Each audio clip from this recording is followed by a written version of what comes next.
আসসালামু আলাইকুম। সবাই কেমন আছেন? সবাইকে জুম্মা মোবারক। আজকে থাকছে অনেক মজার মজার রেসিপিস। আশা করি আপনাদের অনেক ভালো লাগবে। আর যে রেসিপিসগুলো থাকছে সেগুলো প্রথমেই দেখিয়ে নিচ্ছি। আমার পছন্দের সাদা পোলাও, বেগুন ভাজি আর স্পেশাল গরুর মাংস। স্পেশাল বলার একটা কারণ আছে। জানি না এভাবে কেউ কখনো রান্না করেছেন কিনা। এভাবে রান্না করলে কিন্তু অসাধারণ লাগে। এখানে তেজপাতা, তারপরে হচ্ছে থেতো করা রসুন আর কিছু আস্ত মশলা ভালো করে একটু ভেজে নিতে হবে। কারণ যে স্মেলটা ছড়াবে তখনই কিন্তু আপনাদের অনেক ভালো লাগবে।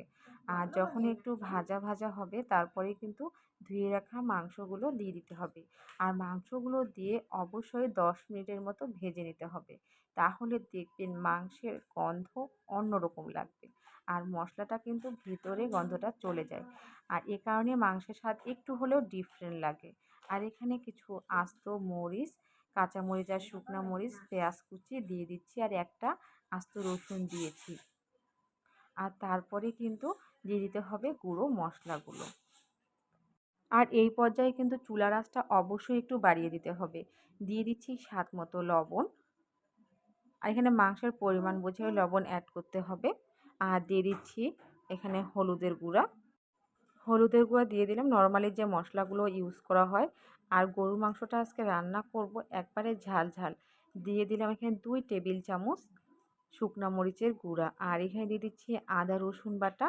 আর জালটা অবশ্যই বাড়ানো থাকবে, এটা বারবারই বলতেছি কারণ তাড়াতাড়ি পানিটাকে সুন্দর করে কষিয়ে নিতে হবে, পানিটা শুকিয়ে নিতে হবে।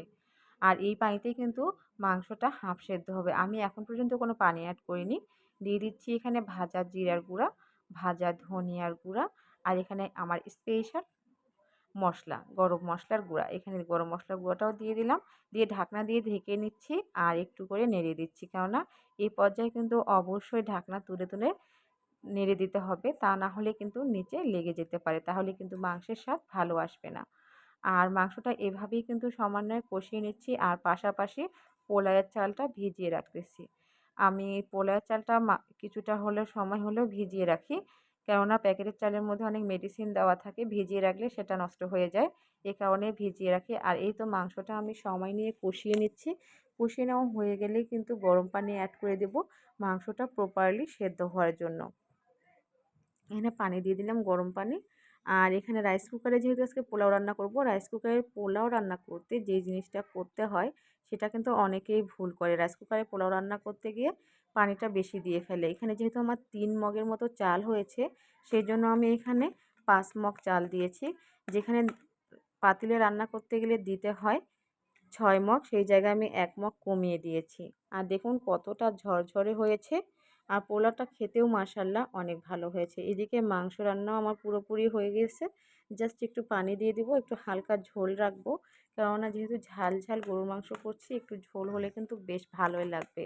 আর পাশাপাশি এখানে নামানোর আগে একটু গরম মশলা দিয়ে দিলাম। এই তো পাশাপাশি আমার পটল ভাজিটাও রেডি হয়ে গিয়েছে। আর আলুর ভাজিটাও বসিয়ে দিয়েছি। ভিডিওটি ভালো লাগলে অবশ্যই লাইক, কমেন্ট, শেয়ার করে পাশে থাকবেন।